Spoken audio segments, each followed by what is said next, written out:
નર્મદા જિલ્લા પોલીસ ઉપર આમ આદમી પાર્ટીના ધારાસભ્ય ચૈતર વસાવાએ તોડ કરતા હોવાના આરોપ કર્યા છે, જેના જ કારણે રાજકારણ ગરમાયું છે। ચૈતર વસાવાના આરોપ છે કે નર્મદા પોલીસ દ્વારા અલગ અલગ જગ્યાએ ચેકપોસ્ટ ઊભો કરીને આદિવાસી સમાજના લોકોને ડરાવી ધમકાવીને પૈસા પડાવવામાં આવી રહ્યા છે, દર્શનાર્થીઓને હેરાન કરવામાં આવી રહ્યા છે। આ મામલાને લઈને મુદ્દો ગરમાયો છે અને આજે તેઓ જિલ્લા કલેક્ટર કચેરીએ ઘેરાવ પણ કરવા જવાના છે। ત્યારે શું સમગ્ર મામલો છે, શું આરોપો તેમના છે, વિગતે વાત કરીએ। શું તમારી કારમાં માઇલેજ અને પિકઅપની તકલીફ પડી રહી છે? તમે ફોરમેનનો સંપર્ક કરો છો તો ફોરમેન તમને કહી રહ્યો છે કે એન્જિન ખોલવું પડશે, તો તમે ચિંતા ના કરતા આજે જ અમદાવાદના વેદાંત રેસિડેન્સી જે એસપી રિંગ રોડ વસ્ત્રાલ ખાતે પરફેક્ટ એન્જિન ડેટોક્સનો આજે જ સંપર્ક કરો। જી હા, અહીંયા ટ્રક, રિક્ષા, કાર સહિત મોટરસાઇકલની જે સર્વિસ છે તે કરી દેવામાં આવશે। જર્મન ટેકનોલોજીથી ડીકાર્બોનાઇઝેશન કરવામાં આવશે। તમારા એન્જિનને પણ ખોલવાની જરૂરિયાત નહીં થાય અને તમને સંતોષકારક સર્વિસ કરી આપવામાં આવશે। સર્વિસના પ્રોસેસની વાત કરીએ તો 30 મિનિટની અંદર કાર્બન ફ્રી પ્રક્રિયા કરવામાં આવશે। માઇલેજમાં જે પ્રક્રિયા બાદ તમારી કારમાં માઇલેજમાં વધારો થઈ જશે, પિકઅપમાં વધારો થશે, પોલ્યુશનમાં ઘટાડો થશે, એન્જિન સ્મૂથનેસ થશે, એન્જિન લાઈફમાં વધારો થશે, એન્જિન ઓઇલની ખપતમાં ઘટાડો થશે, એન્જિનના અવાજ અને વાઇબ્રેશનમાં ઘટાડો થશે, એન્જિન ટોર્ક પહેલાં જેવું કરે છે। નમસ્કાર દર્શક મિત્રો, સ્કાયનેટ મીડિયામાં આપનું સ્વાગત છે। હું છું ફૈઝાન। થોડાક દિવસ પહેલાં આમ આદમી પાર્ટીના ડેડિયાપાડાના ધારાસભ્ય ચૈતર વસાવાએ ભરૂચ પોલીસ ઉપર હપ્તારાજનો આરોપ લગાવ્યો હતો। કેટલાક વિડીયો પણ તેમણે સોશિયલ મીડિયા ઉપર વાયરલ કર્યા હતા અને આ સમગ્ર મામલો ચર્ચાનો કેન્દ્ર પણ બન્યો હતો। ત્યારબાદ હવે તેમણે નર્મદા જિલ્લા પોલીસ ઉપર ગંભીર આરોપો કરવાની શરૂઆત કરી છે। જે રીતે ચૈતર વસાવા આરોપ કરી રહ્યા છે કે નર્મદામાં અલગ અલગ જગ્યાઓ પર પોલીસ દ્વારા ચેકપોસ્ટ બનાવીને આદિવાસી સમાજના લોકોને ખોટી રીતે હેરાન કરીને તેમની પાસેથી પૈસા પડાવવામાં આવે છે। તેમણે કહ્યું કે દેવમોગરા માતા મંદિરે દર્શનાર્થીઓ મોટી સંખ્યામાં આવે છે, પરંતુ તેમને હેરાન કરવા માટેના પ્રયત્નો પોલીસ દ્વારા કરવામાં આવી રહ્યા છે અને આ ભારતીય જનતા પાર્ટીના ઇશારે કામગીરી કરવામાં આવતી હોય તે પ્રકારના આરોપો પણ ચૈતર વસાવા લગાવી રહ્યા છે। તેને લઈને અનેક પ્રકારના તર્ક વિતર્ક સર્જાય છે।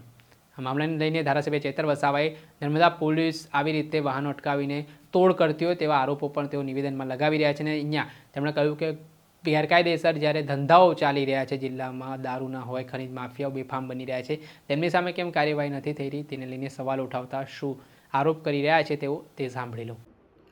શાંતિ, સલામતી અને સુરક્ષા બની રહે, કાયદો અને વ્યવસ્થા જળવાય એ ડ્યુટી પોલીસની છે, છતાં ભાજપ સરકારના ઇશારે નર્મદા પોલીસ દ્વારા આ અતિ પછાત નર્મદા જિલ્લામાં, આદિવાસી બહુલ્ય વિસ્તાર ધરાવતા જિલ્લામાં અને ગ્રામ્ય વિસ્તાર ધરાવતા જિલ્લામાં ગેરકાયદેસર રીતે ચેકપોસ્ટો ઊભા કરીને લોકોને દંડના નામે ડરાવવામાં આવે છે અને દર મહિને જે ગ્રાન્ટ નથી આવતી એના કરતાં પણ વધારે દર મહિને કરોડોના દંડો ઉઘરાવવામાં આવે છે અને કરોડોના 2 નંબરે તોડ પણ કરવામાં આવે છે। ત્યારે આ નર્મદા જિલ્લામાં આદિવાસીઓની કુળદેવી દેવમોગરા ખાતે આવનારા ગુજરાત, મહારાષ્ટ્ર અને મધ્યપ્રદેશના અનેક લોકોની રજૂઆતો અમારા સમક્ષ આવી છે। ત્યારે અમે અનેકવાર ત્યાંના પીએસઆઈઓને વાત કરીએ તો ઉપરથી સૂચનાની વાતો કરવામાં આવે છે। ત્યારે ભાજપ સરકારના ઇશારે જે દંડો ઉઘરાવવામાં આવે છે જેની સામે અમે વિરોધ કરીએ છીએ। અમે પૂછવા માંગીએ છીએ પોલીસને, નર્મદા જિલ્લામાં બેફામ બુટલેગરો બન્યા છે, દારૂના ખુલ્લેઆમ ઠેકાઓ ચાલે છે, આકડા જુગારના ધંધાઓ ધમધમે છે, રેતીના માફિયાઓ, માટીના માફિયાઓ અને જમીન ખનનના માફિયાઓ આજે બેફામ ઓવરલોડ ટ્રકો ભરીને નીકળે છે। ગામની જનતાએ ટ્રકો તમને લાવીને સોંપે છે। રાતોરાત પોલીસ પોતાની સેક્શનની સિસ્ટમ અપનાવીને છોડી મૂકે છે।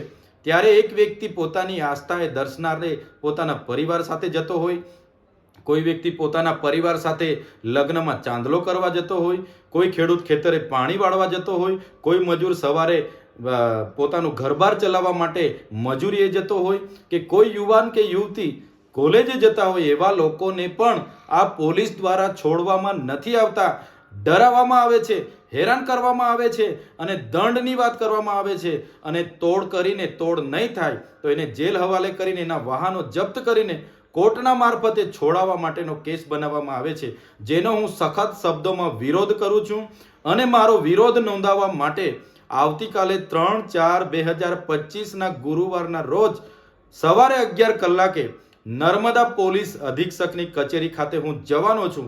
તમામ લોકોને પણ હું અપીલ કરું છું કે આ લૂંટ મચાવનારી, ભાજપ સરકારના ઇશારે કામ કરનારી આ નર્મદા પોલીસ સામે ખુલાસો માંગવા માટે તમે પણ આવતીકાલે 11 વાગે રાજપીપળા એસપી કચેરી ખાતે સૌ ઉપસ્થિત રહેજો. ધન્યવાદ. આપણે સાંભળ્યા હતા આમ આદમી પાર્ટીના ડેડિયાપાડાના ધારાસભ્ય ચૈતર વસાવા. હાલ તેમના આરોપો ખૂબ જ ગંભીર માનવામાં આવી રહ્યા છે. તેઓ દેવ મોગરા માતામાં જ્યારે દર્શનાર્થીઓ મોટી સંખ્યામાં દર્શન કરવા માટે આવતા હોય છે, તેમને એનકેન પ્રકારે હેરાન કરવામાં આવતા હોય, આદિવાસી સમાજના લોકોને ડરાવવામાં આવતા હોય તે પ્રકારની વાત હાલ તેઓ કરી રહ્યા છે. ને આ મામલે તેઓ આજે જિલ્લા કલેક્ટર કચેરીએ ઘેરાવ પણ કરવાના છે, આંદોલન કરવાના છે ને આ સમગ્ર મામલામાં ખુલાસો પણ માંગવાના છે. જેના જ કારણે આગામી દિવસોમાં જોવું રહ્યું કે આ મામલે શું નિરાકરણ આવે છે આખા વિવાદનું. દર્શક મિત્રો, સ્કાયનેટ મીડિયાને આપ લાઈક કરી લો, સબસ્ક્રાઇબ કરી લો અને શેર કરવાનું ભૂલતા નહીં.